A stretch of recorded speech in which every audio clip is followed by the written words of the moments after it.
नाशिक शहरात पडलेल्या खड्ड्यांवरून आणि इतर विविध समस्यांवरून महाराष्ट्र नवनिर्माण सेनेनं आता आक्रमक भूमिका घेतली आहे। शहरातील या गंभीर प्रश्नांकडे लक्ष वेधण्यासाठी मनसेने आज नाशिक महानगरपालिकेसमोर धरणे आंदोलन केले।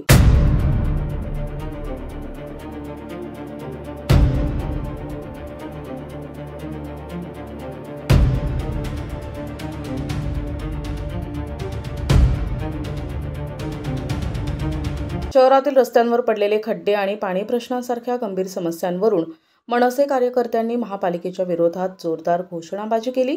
या आंदोलनादरम्यान त्यांनी प्रशासनाचं लक्ष वेधण्याचा प्रयत्न केला। मनसेने तातडीने शहरातील सर्व खड्डे बुजवावे अशी मागणी केली आहे।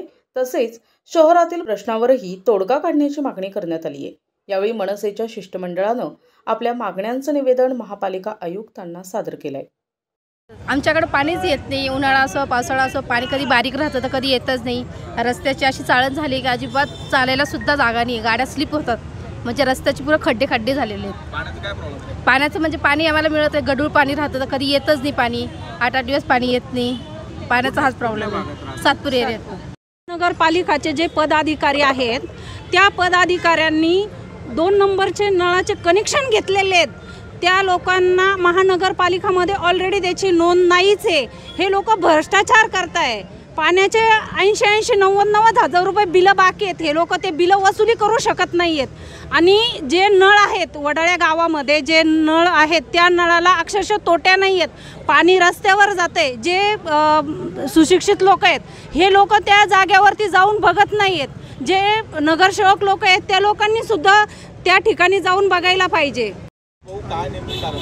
नाशिक शहरामध्ये अत्यंत बिकट परिस्थिती या नाशिक शहराची झालेली आहे। दत्तक नाशिक घेणाऱ्यांचं पूर्णतः 5 वर्ष लक्ष नव्हतं। या नाशिक शहरामध्ये खड्ड्यात रस्ते का रस्त्यात खड्डे हेच कळून नाही राहिलंय। म्हणून नाशिकचे खड्डे आणि भ्रष्टाचाराचे अड्डे अशी उपमा यांना खरी दिली पाहिजे। नाशिक महानगरपालिकेच्या अधिकाऱ्यांना वारंवार सांगूनही निवेदन देऊनही कुठली उपाययोजना होत नाही। प्रशासनाला वारंवार कळवूनही कुठली उपाययोजना, अनेक नागरिकांचे जीव जात आहे।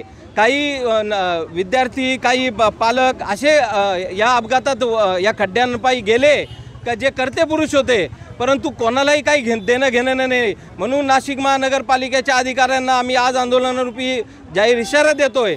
जर याबाबत त्वरित उपाययोजना केली नाही तर याच खड्ड्यात तुम्हाला बसून आम्ही मोठ्या स्वरूपात आंदोलन केल्याशिवाय राहणार नाही। NTV news Marathi, Nashik.